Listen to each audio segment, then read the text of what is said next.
नमस्कार, आपका स्वागत है हमारे YouTube चैनल शिक्षा सखा पर। आज मैं आपके लिए लेकर आई हूँ कक्षा 5 की परिवेश अध्ययन झरोखा खा पाठ 6। पाठ का नाम है आप बीती।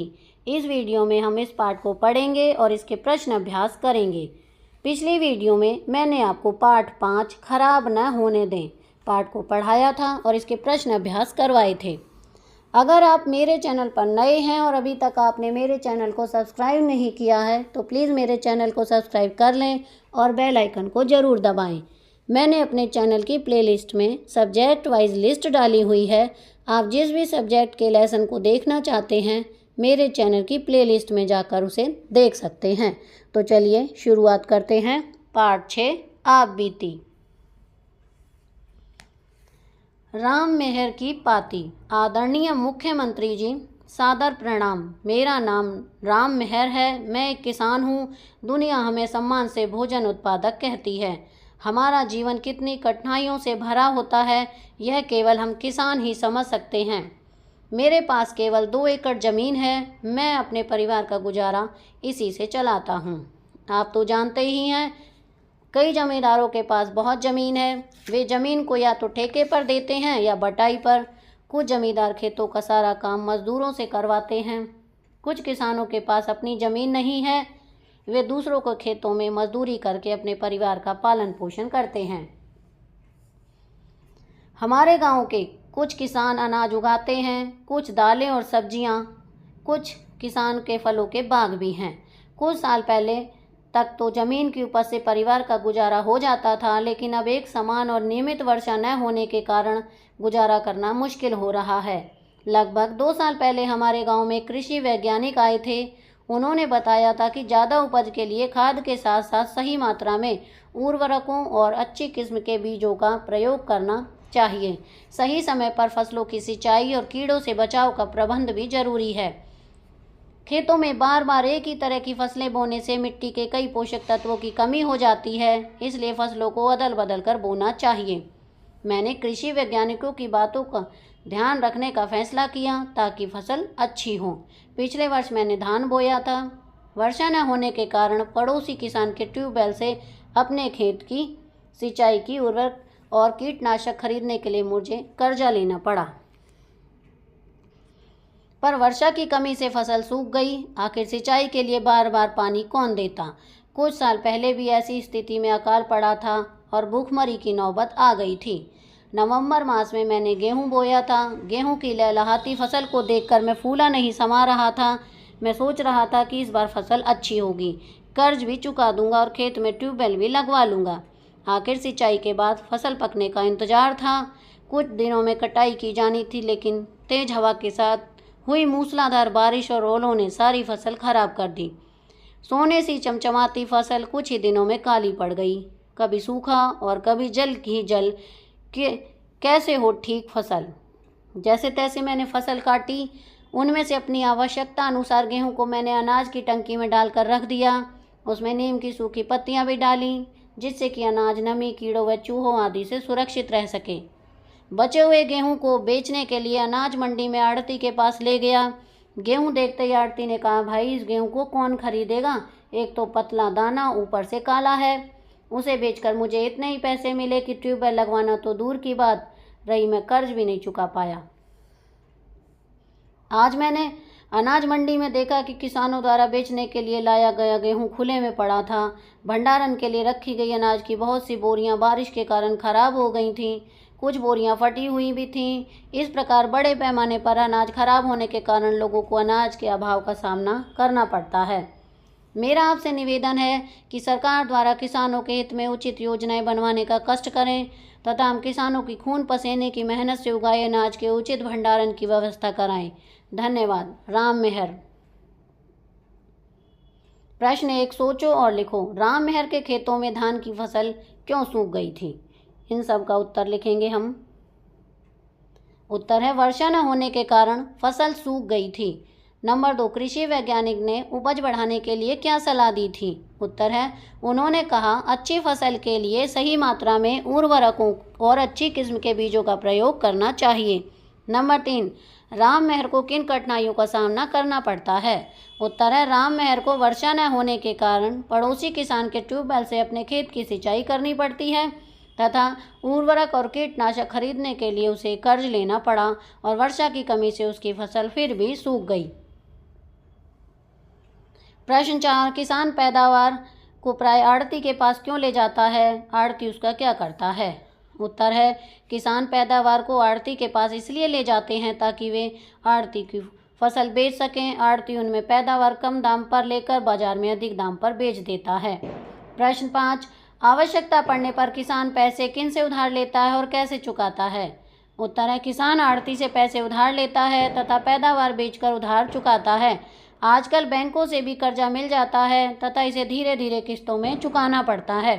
प्रश्न 6, तुम्हारे घर में अनाज को सुरक्षित रखने के लिए क्या उपाय किए जाते हैं? उत्तर है अनाज को धूप में सुखाकर बड़े ड्रमों में रखा जाता है। इनमें नीम की सूखी पत्तियां डाल दी जाती हैं। कई बार दवाई की गोलियों को पोटलियों में बांधकर इनमें रखा जाता है। अब बताओ प्रश्न 6, क्या तुम किसी परिवार किसान को जानते हो? उत्तर है हाँ, मैं एक किसान परिवार को जानता हूँ। उसके पास कितनी जमीन है? उत्तर है उसके पास 2 एकड़ जमीन है। क्या उस जमीन से उसके परिवार का गुजारा हो जाता है? उत्तर है हाँ, उस जमीन से उसके परिवार का गुजारा हो जाता है। आगे है, पता करो तुम्हारे गांव में सबसे ज़्यादा ज़मीन किसके पास है और कितनी है? उत्तर है हमारे गांव में सबसे ज़्यादा ज़मीन किसान रणधीर हुड्डा जी के पास है। उनकी ज़मीन 60 एकड़ है। वह अपने खेतों में खुद काम करता है या किसी और से करवाता है?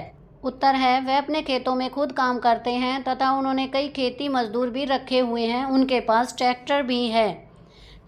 तुम्हारे गांव में कितनी तरह के किसान हैं, कौन कौन से? उत्तर है मेरे गांव में 2 तरह के किसान हैं, जिनके पास कम जमीन है तथा जिनके पास अधिक जमीन है। तुम्हारे क्षेत्र में कौन कौन सी फसलें उगाई जाती हैं? उत्तर है गेहूँ, चावल, आलू, ज्वार, बाजरा, चना, माह, अरहर, मक्की आदि फसलें उगाई जाती हैं। किसको कितना पानी? यहाँ पर ये न्यूज़पेपर की कटिंग है। अब बताओ ऊपर दी गई अखबारों की खबरों के शीर्षक पढ़ो और बताओ। प्रश्न 1 है, क्या तुम्हारे इलाके में भी कभी बेमौसम बारिश व ओलावृष्टि के कारण फसलें बर्बाद हुई हैं? तो बच्चों ये कार्य आपको स्वयं करना है। अगर हुई हैं तो आप लिखेंगे हाँ, और कब कब हुई हैं तो ये भी आपको पता होगा। जैसे कि फसल खड़ी होती है और बिना मौसम के बारिश होने लगे और ओलावृष्टि हो जाए तो फसल बर्बाद हो जाती है।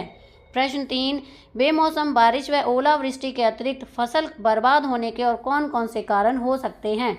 उत्तर है फसल बर्बाद होने के कारण हैं अत्यधिक गर्मी, अत्यधिक सर्दी, कीटों का हमला, बीमारी लगना, तेज आंधी आना।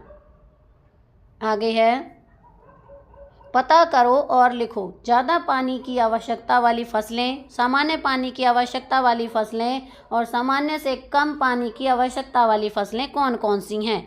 तो ज़्यादा पानी वाली है धान, गन्ना और केला। सामान्य पानी वाली आवश्यकता वाली फसलें हैं गेहूँ, मक्की, सरसों और आलू। और सामान्य से कम पानी की आवश्यकता वाली फसलें हैं बाजरा, मूंगफली, सोयाबीन, बंद गोभी और मटर। नंबर 7, तुम्हारे इलाके में सिंचाई के लिए किसान केवल वर्षा पर निर्भर रहते हैं या कोई अन्य साधन अपनाते हैं? उत्तर है नहीं, वे अन्य साधनों का इस्तेमाल करते हैं। प्रश्न 8, किसान सिंचाई के लिए प्राय किन किन साधनों का प्रयोग करते हैं? उत्तर है ट्यूबवेल व नहर। प्रश्न 9, अपने आसपास के किसी गांव में जाओ, वहां जाकर कुछ किसानों से मिलो और निम्नलिखित जानकारी इकट्ठी करो। तो किसान का नाम लिखना है, खेती खुद की है या नहीं, ज़मीन पर खेती करता है कितनी, क्या उगाता है, क्या क्या परेशानियां होती हैं। तो यहाँ पर मैंने लिखा है राम सिंह, हाँ खुद की खेती है, 1 एकड़ है, गेहूँ उगाता है लेकिन उसे पानी की समस्या है। लखन, हाँ 5 एकड़ ज़मीन है, गेहूँ और बाजरा उगाता है, जंगली जानवर आकर फसल खराब करते हैं। जोगिंदर, नहीं अपनी ज़मीन नहीं है, दूसरों की ज़मीन पर खेती करता है, धान उगाता है और समय पर पानी उसे नहीं मिलता है। सोचो और लिखो। 9, किसान ने ऐसा क्यों लिखा कि लोगों को अनाज के अभाव का सामना करना पड़ता है? उत्तर है कम वर्षा के कारण, कभी कभी अधिक ओलावृष्टि के कारण फसल खराब हो जाती है तथा पैदावार कम हो जाती है। अनाज कम पैदा होता है जिससे लोगों को अनाज के अभाव का सामना करना पड़ता है। ख, किसी क्षेत्र में अनाज खराब हो जाने की स्थिति में उसकी भरपाई कैसे होती होगी? उत्तर है, अनाज की भरपाई तो मुश्किल है, परंतु सरकार द्वारा पिछले वर्षों का अनाज स्टोर किया होता है, जिसे लोगों में बांटा जाता है। किसानों को जो आर्थिक हानि होती है उसकी भरपाई के लिए सरकार किसानों को कुछ आर्थिक सहायता भी करती है। आओ ये भी करें। गए नीचे कुछ शब्द दिए गए हैं, इनको बारे में एक एक वाक्य लिखो, जैसे कि भूखमरी, अकाल, भंडारण और फसलों का हेरफेर। उत्तर है भूखमरी, गरीबी या अन्य कारणों से शरीर को उचित मात्रा में भोजन का प्राप्त न होना तथा शरीर का सूख जाना।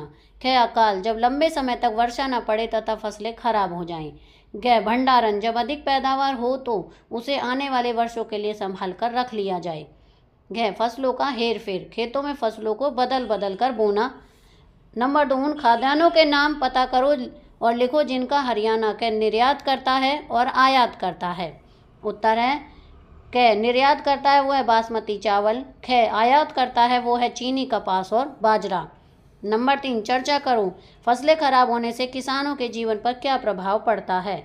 उत्तर है, छोटे किसानों की आर्थिक स्थिति अच्छी नहीं होती है तथा वे कम जमीन में जो पैदावार मिलती है उसी से अपने जीवन का और परिवार का गुजारा करते हैं। इसलिए फसल खराब होने से वह आर्थिक तंगी का शिकार हो जाता है तथा कई बार कर्जदार भी हो जाता है।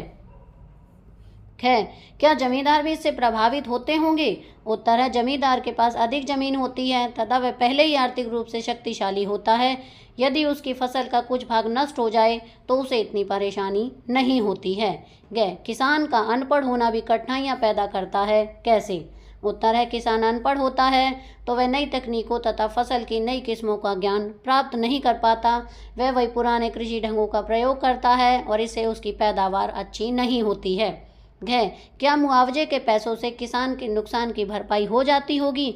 उत्तर है, मुआवजे के पैसों से किसान के नुकसान की भरपाई तो नहीं होती, परंतु कुछ राहत अवश्य ही मिल पाती है। नंबर 4, चित्रों को देखो और लिखो कि आवश्यकता से अधिक वर्षा और वर्षा की कमी का लोगों के जीवन पर तथा फसलों पर क्या प्रभाव पड़ता है।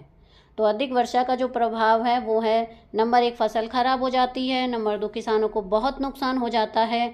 नंबर 3, अधिक वर्षा से बाढ़ भी आ जाती है। नंबर 4, घरों को भी क्षति पहुंचती है। और नंबर 5, कमाई नहीं हो पाती है। और वर्षा की कमी का प्रभाव, नंबर 1, भूखमरी की समस्या पैदा हो जाती है, अकाल की स्थिति हो जाती है। नंबर 3, किसानों को आर्थिक तंगी का सामना करना पड़ता है। नंबर 4, किसानों को कर्ज लेना पड़ता है। आगे है, किसी सहकारी संस्था का भ्रमण करो, निम्नलिखित जानकारी इकट्ठी करो और लिखो। तो मैंने यहाँ पर लिखा है संस्था का नाम सहकारी समिति, सर्वोच्च पद और अधिकारी का नाम, तो यहाँ पर अधिकारी का नाम लिखेंगे। किसानों के हित के लिए कौन कौन सी योजनाएं चलाती है, वो है ऋण देना, ऋण माफ़ करना, खाद उपलब्ध करवाना आदि। आगे है, क्या यह संस्था किसान क्रेडिट कार्ड जारी करती है? उत्तर है, हाँ, जारी करती है। किसान क्रेडिट कार्ड की उपयोगिता क्या है? ज़रूरत पड़ने पर उपयोग कर सकते हैं इसे, जैसे कि लोन ले सकते हैं हम बैंक से आदि। आगे है, पता करो तुम्हारे घर के आसपास की साफ सफाई ठीक से हो रही है या नहीं। सफाई करने की जिम्मेदारी किसकी है? इसके लिए चिट्ठी किस विभाग को लिखनी है? किसके नाम लिखनी है? किस दफ्तर में भेजनी है? समस्या की जानकारी देते हुए अपनी तरफ से एक चिट्ठी लिखो। तो बच्चों, यह कार्य आपको स्वयं करना है। प्रश्न 7 है, कारण बताओ। फसलों को अदल बदल कर बोना चाहिए। उत्तर है, 1 या 2 फसलों को बार बार बोने से भूमि की उर्वरकता कम हो जाती है, उसमें एक ही प्रकार के पौष्टिक तत्वों की कमी हो जाती है तथा खादें डालनी पड़ती हैं, जिससे खर्चा बढ़ता है और रसायनों का प्रभाव भी पैदावार में चला जाता है। जब हम इसका उपयोग करते हैं तो ये रसायन हमारे शरीर में भी चले जाते हैं। उर्वरकों व कीटनाशकों का समुचित मात्रा में प्रयोग करना चाहिए। उत्तर है, उर्वरक व कीटनाशकों पर खर्चा करना पड़ता है तथा अनावश्यक मात्रा में इनको प्रयोग हमारा व्यय तो बढ़ाता है, साथ में ये रसायन भूमि तथा पानी को प्रदूषित भी करते हैं। इनके अंश पैदावार में भी आ जाते हैं तथा हमारे शरीर पर प्रभाव डालते हैं। उपज बढ़ाने के साथ साथ उसका उचित भंडारण भी आवश्यक है। उत्तर है, उपज पैदा करने में किसानों का सतत परिश्रम तथा पैसा लगता है। जब उपज पैदा हो जाती है तो उसे संभाल कर रखना भी उतना ही महत्वपूर्ण है। यह भंडारण आने वाली आपदाओं के समय देश को भूखमरी तथा आर्थिक मंदी से भी बचाता है। तो यहाँ पर हमारा पार्ट 6 का अभ्यास का कार्य पूरा हो गया है। अगली वीडियो में मैं आपको पार्ट 7 खाने से पचाने तक पाठ को पढ़ाऊंगी और उसके प्रश्न अभ्यास करवाऊंगी। आपको मेरी ये वीडियो कैसी लगी मुझे कमेंट करके ज़रूर बताएं। वीडियो को लाइक करें, शेयर करें और चैनल को सब्सक्राइब करना न भूलें। Thank you.